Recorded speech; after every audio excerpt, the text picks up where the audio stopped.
All right, today we're going to look at something called the 5-number summary and box plots.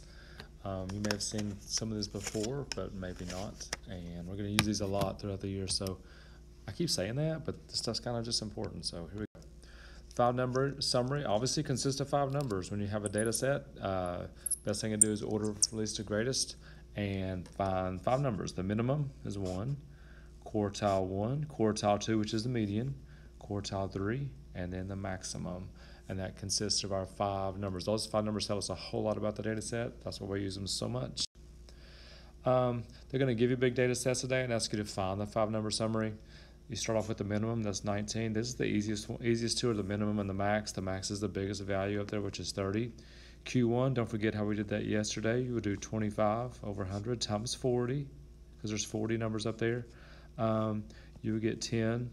So it's that's not it. It's a 10th value, which is this one, but it'd be halfway between that one and the next one like we did yesterday. So it'd be 22.5. Q2 is 50th, or the median, so you do 50 over 100 times 40. Or we could do what we do for median. That's the 20th value. The 20th value is right here, but you gotta look above it. And it's also 24, so we're good just putting 24. And last one is Q3.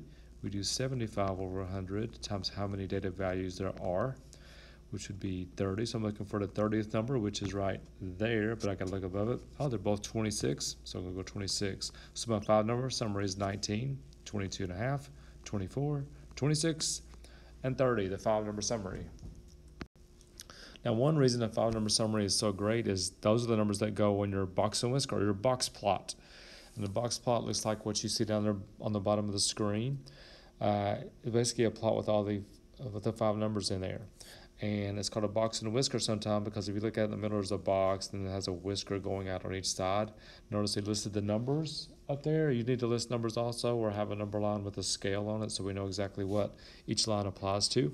But each mark has one of our 5 numbers: the minimum, first quartile, median, third quartile, maximum. So each of those 5 numbers is represented in your box plot. Also, your box is drawn from Q1 to Q3. That's going to be important tomorrow. So your box is Q1 to Q3 with your median in the box. Now, the median is not always the middle of the box. It just depends on where it falls. Don't get caught up in thinking the median is the middle of your box and your box and whisker. It's actually the middle of the data. So, that's a little bit, could be different. A normal distribution box plot looks like the one on the top. Think about the normal curve. The median's in the middle. It spreads out perfectly. The box is pretty symmetric. The box plot looks symmetric, like a normal distribution histogram. A skewed one looks like the bottom one, where the median's this median's way over to the left. It's way over here. The whole box is way over to the left, and it's skewed way to the right, all the way out to 2840 there, which is way skewed. So get a good idea there what normal looks like and what a skewed one. It could be skewed either direction, not just to the right. If you're going to make a box plot, here's what you need to do. You first of all need to find the 5-number summary. Obviously, you can't make it without that. Construct a scale with values. The first box plot I showed you had the scale on the bottom, or that last one did. Sometimes they put the numbers inside. It's kind of up to you.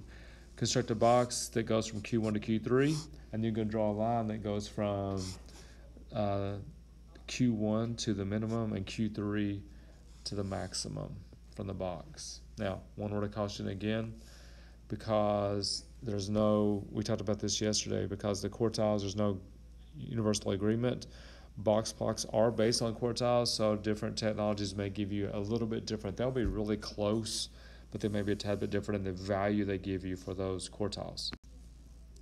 And the last thing they're going to have you do is look at box plots. Now, if you look at there's 5 box plots here, and when I talked about scale earlier, this is what I'm talking about. They did the scale down here, so you can kind of tell, like this bottom one, the Hannaford, the chocolate chips in Hannaford go from about 12 up to about 22.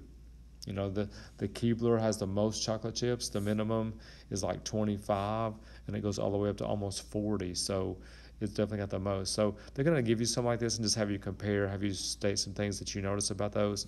I put an example down here on the bottom in red. I read the number of chips in the different brands are very different. All those box plots are really different. The counts from Keebler and Hannaford appear to be very different. Keebler being the most by far, Hannaford being the least by far. And it might seem that Hannaford is being very stingy with his chocolate chips because they put the fewest in there. Like if you look at the max of Hannaford right there, it goes up to the median of those and is at the very bottom edge of the first one. So not many chocolate chips with the Hannaford. The only thing they could get away with that is if their chocolate chips maybe big chocolate chips. So they don't need as many. Who knows? But anyway, that's it for today. 5-number summary and also box plots. We'll work on box plots tomorrow and comparing them. So I will see you then.